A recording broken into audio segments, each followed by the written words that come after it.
Welcome everyone as you're starting to log in.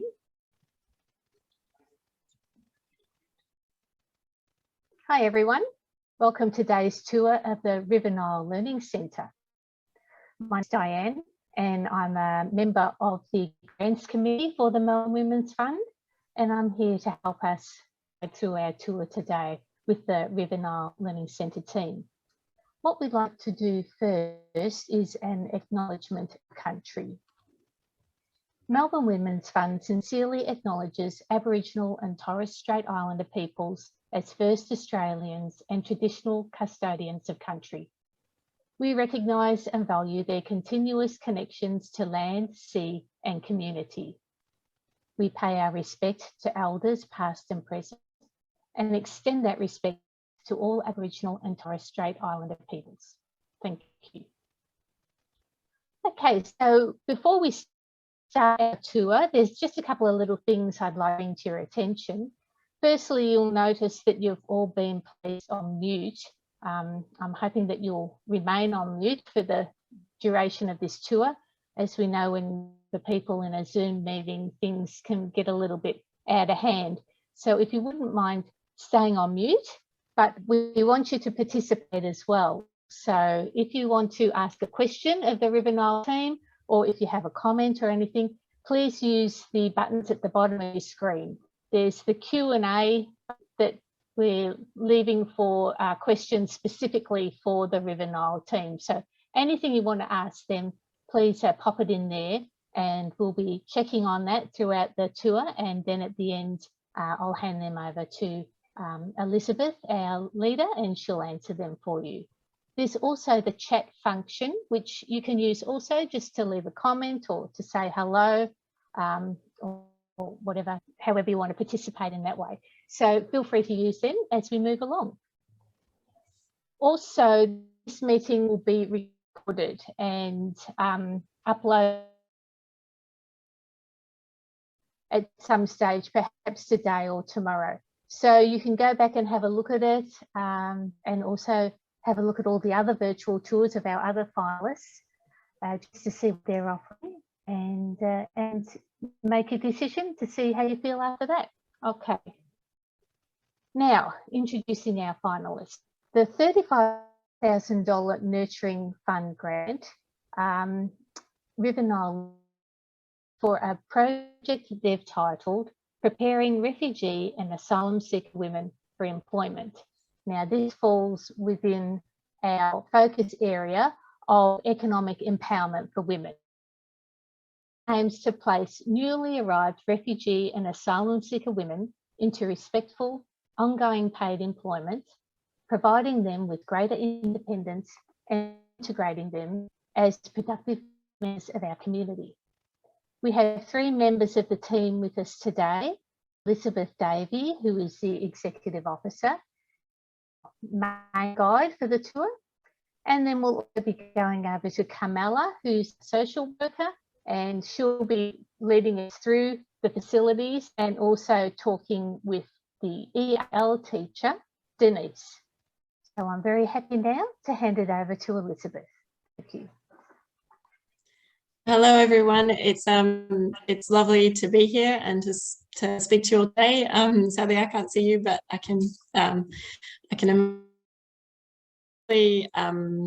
to be selected as a finalist. We're so excited. I'd like to start by telling you a bit about the River Nile Learning Centre and what we do, to give you a bit more context, and then I'll tell you about the project. And then what we'll do is we'll jump in and see Kamala and Denise in the class, so you can see what we do in action, and answer any questions after that. So River Nile Learning Centre was initially founded in 2006 to assist the African refugee community. Over the years, we've continued services, and today we currently offer EAL and digital literacy classes to young refugee and asylum seeker women. We also provide free childcare, and we have the dedicated social support of Carmela, our social worker, so we're able to offer that support for students because many of them come from very difficult personal circumstances, and there's legal, housing, financial issues that they need assistance with. We also have a food bank, which we offer staple food items and material aid, things like phone data and things that our students help our students keep connected, and free Myki cards. So our aim is a really holistic service, and our goal is, well, our tagline is that when you educate the mother, you educate the whole family. That's why we focus on young women, and particularly young women with children, because they are the most disadvantaged and they've just got those additional barriers to education. So our goal is to try and remove all those barriers, so to make sure that they can come and get an education. Our goal is that our students work with us for how we need. Our program is very flexible. So our program is very flexible. So our students come to us from a variety of different countries. Like I've got them a list here because there's so many, like Ethiopia, Somalia, Democratic Republic of the Congo, Iran, Sudan, Myanmar, Sri Lanka, Angola, South Sudan, and Egypt. So we have very, very of students and cultures coming together at the Learning Centre. And we and so our students are often at different, average reading age is 7 when they first come to the Learning Centre. But it can be some students have never had the chance to go to school in their home country, and they haven't had opportunity for an education here, because our particular remit is students who are unable to access government funded schools. So our students are between 18 and 30. The typical age is sort of 20 to 35, or 25 to 35. And many of our students are single mothers and have between 1 to 5. So yeah, our students come to us, and our program is customized to them. So our teachers set individual learning goals to help our students, and they're put into the level of class that they're sort of at, so that they can work towards their own goals, and there isn't sort of a specific time frame that they need to have finished anything within. We're very flexible because we know that everyone comes from such different circumstances. We've also, obviously, throughout the pandemic, we've had to move online, and so we've really increased our digital literacy component and trying to make that our program. Because our students, obviously, we continued our classes online during the pandemic, but within the class as well, we'll use computers as much as possible, and we'll work on numeracy and sort of core educational skills. So the project that we're putting forward is to create a work readiness training program for our students. So we find that when our students finish up with us, or they after they've studied with us for a couple of years, they have the skills that they would need to get, but they just the confidence, the cultural familiarity, the knowledge. Like, if you actually break down trying to get a job, there's so many different steps of having a resume, knowing how to search jobs, knowing how to interview, knowing how to get a number, knowing how to what your rights and responsibilities are at work. So these are all aspects that are just too much for us to fit into our core EL program, but it's so important because our students otherwise are dependent on welfare if they're not able to achieve it. So we can get them so close, and we just get them that extra space into employment. That said, students will go on to further education.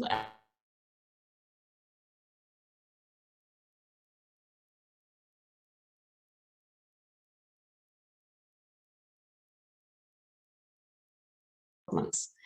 So we're delivering this project in partnership with ServiceStars, which is an organisation that specialises in employment, education and placements for CALD communities.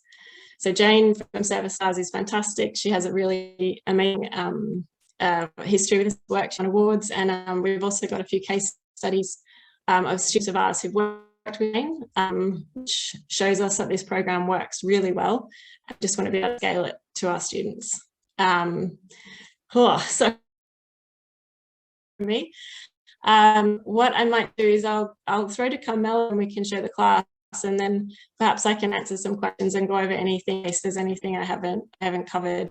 I'm sure there are things I haven't covered yet. But yeah, so if Carmela, if you're there. Yeah, amazing. Would you be able to walk us through the class and say hello to everyone? It should be everyone's lunch break, so we'll just pop in and say hi. Kind of. We're kind of so we're just we've just come off a break, so we're just the students, as you can see, they're doing an exercise at the moment. Okay, sorry. So we won't disrupt. No, you can. You can say hello. So hi, this is Denise. Hi. One of our teachers that's at RNLC that provides lessons to the students. So yeah, I don't know. Sorry guys to bug you. But are you able to just quickly wave and say hi to the so there Hi we go. everyone. There we go. So we've got we've got our lovely students here on Zoom as well. Hi, Salma. Yeah, so we've got students at the moment, online as well. So to do a concurrent online in-person syllabus at the moment. Oh no, it's not Sarah. It's the people that So this is our teaching space. As you can see, we've got the sorry, very plain whiteboard. That's all right. And so this is in West Melbourne on Victoria. Yeah. So we have a smaller class today. We've got a staggered return to class for the students sort of coming out of online learning from out of lockdown. Yeah, and just with COVID safe as well, COVID safe practices. So I might just So yeah, as you can see, our tables are all socially distanced. We've got an air purifier. You're sorry. Working hard on their exercises. Thanks everyone.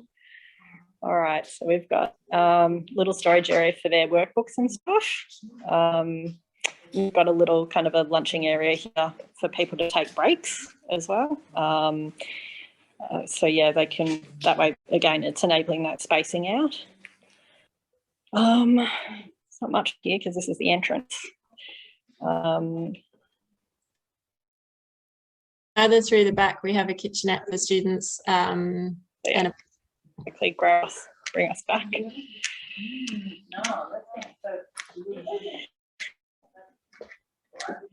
So yeah, as you can see, so this is the kitchenette space we've got. I was just speaking before while we were talking. So they've got their own coffee and tea facilities, microwave, fridge if they want to store their own lunch. Is there anything else, Elizabeth? No, I think that's fantastic. Thanks so much, Carmela. I won't disturb the class anymore. But it was lovely to drop in and everyone and show the space. Yeah, no worries. All right, cool. Thanks, everyone. Thanks so much, Carmela. No worries. All right, see you. Thanks.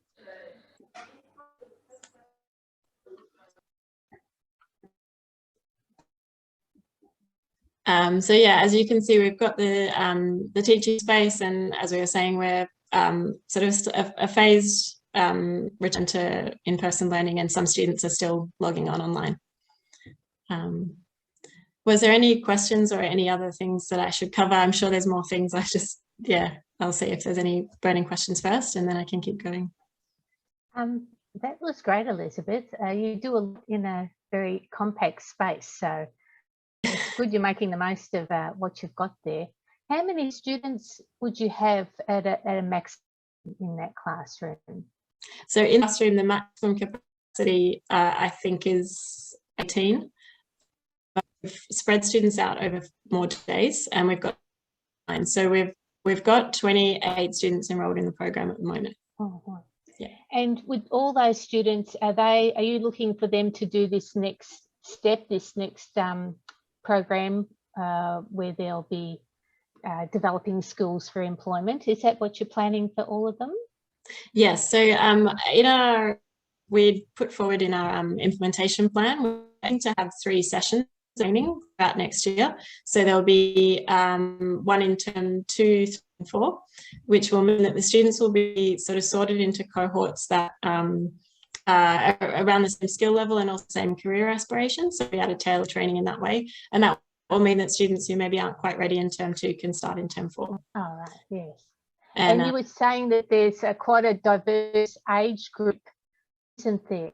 So yes, yeah, the majority are 25 to 35, but we have a few who are younger. Yeah.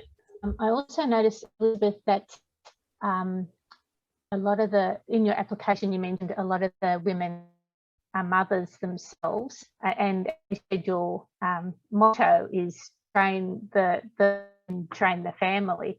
So what happens with the children of these ladies when they come to school? Of course, yeah. So any students who have preschool age children are able to use our free childcare while they're in class. So that's run in childcare facility, and they can access that free childcare. So that removes that sort of barrier to participation, and also prepares their children for kindergarten and school.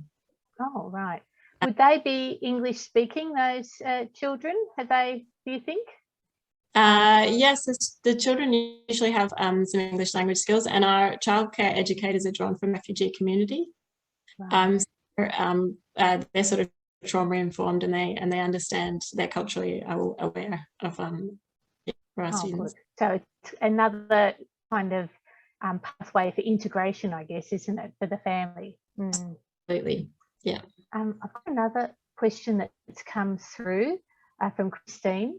Can you please speak a bit more to the role of service stars? Of course, yeah. Is like I said, a partner organisation. So Jane Farrell is the director of Service Stars, and they specialise in employment programs for Kal communities. So we've had 2 students that have previously referred to Jane for sort of one-on-one training. And I can tell you a bit more about those students and their journey with Jane.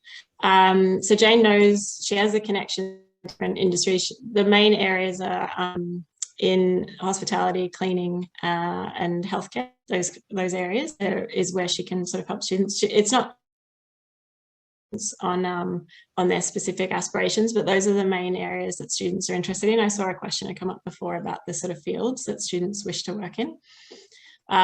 So we have 2 students. So Harut, who's a current student, she worked with Jane. She's a single mother, and she did some training with Jane and did some work placements.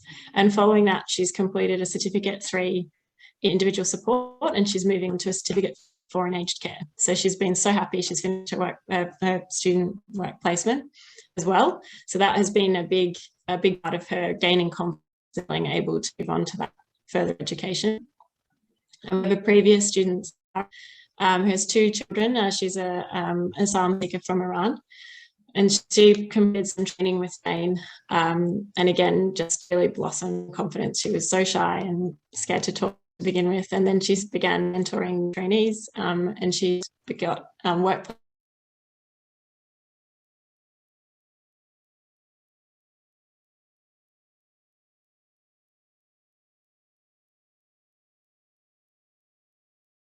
Everyone's a success story. Is there anything that you can offer for other ladies that might struggle a bit more? Oh yeah, of course. So the design of the training is to have that sort of group training at the beginning, so 10 sessions, which covers all the basics in terms of like writing a CV, understanding the process of applying for a job, practicing interviewing skills, things like that. So that's to give the really sort of ground level basics. Then there'll be work placements, which give that opportunity to actually try it out and do it, and to give students a chance to have something for their resume, to have some real like sort of technical work skills, and to have some experience. So following that, there'll be a year of mentorship with Jane, which will include Jane checking in, and she'll be able to help students with some career counselling to help them troubleshoot. We have had students one of the problems that we want to address with this program is our students are very vulnerable to exploitation when they do get jobs, because they don't always understand their rights and things like that. So that's something that Jane's also will be able to help with. I mean, part of our work placement is we place students with places we know will treat them properly, but if students are working for other places, we can sort of assist them with things like that as well. And that the goal of that mentorship is to just give the time so that students can really gain confidence, and anything they come up against, we can assist them with. So that's more about, and again, that will be tailored to the student and sort of meet them where they're at. And yeah, so hopefully that will make everyone a success story. But yeah, it will be that thing of like, and everyone will have individual goals, which we'll be working to address. Yeah. Yeah. So I guess you're keeping that relationship with them regardless of where they are on the journey. Yes. Yeah. What else? Oh, so that was the question about the career aspirations. Oh, I see that one. And there was another one. How is River Nile funded at present? If you're not successful with this grant, will your project still go ahead? Yeah, so currently we're reliant entirely on grants and donations. We don't receive any government funding or any recurrent funding. So our EL program is currently funded through a grant from the City of Melbourne, and we deliver that program in partnership with North Melbourne Language and Learning. We also have our private donations fund our childcare and material aid. We have a grant from the Sydney Maya Foundation, which funds some of our staffing costs. And we also have the in-kind support of the volunteers. So we also have, sorry, I forgot to mention that before, there's so much to think about. So we obviously have our volunteer board who are very active, but we also have a group of volunteer tutors. And so at the moment, that's all over the phone. But those tutors assist students with conversation practice, with their homework and activities. They've also been assisting in this latest lockdown, the students to help their children with their homeschooling activities, because that was a big issue we came up against.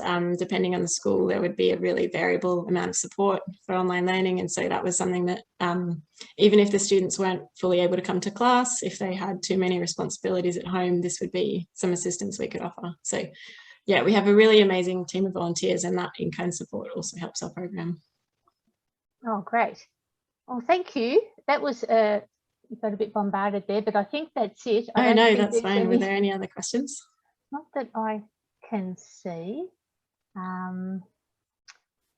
Yeah, I think that's it. So good. Thank you. Amazing. That's great. It went very fast. Yeah. I probably spoke very, very quickly. No, that's all right. And it was great to see the students there working and doing the right thing when the camera came through. I'm sure they're all very happy to be in class again. I'm so excited. They've been very counting down the days. Our teachers have been really excited as well to get back into the class. Yeah.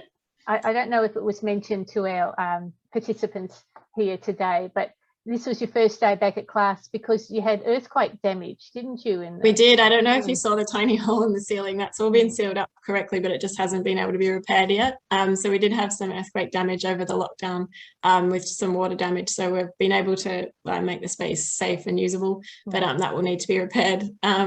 But yeah, I can't remember if I mentioned this, so apologies. Please sorry if I'm repeating myself. But yeah, over the lockdown, we were delivering classes via WhatsApp and Zoom. And so we were we sent out students laptops where they needed them and provided data and things like that. So they have been still doing class, but it's obviously much harder at home and with homeschooling kids and stuff. So yeah, they're very excited to be back. Oh, good. Well, thank you, Elizabeth. So we can probably wrap up the tour now, and I'll just go over a couple of little notes for our members who are watching.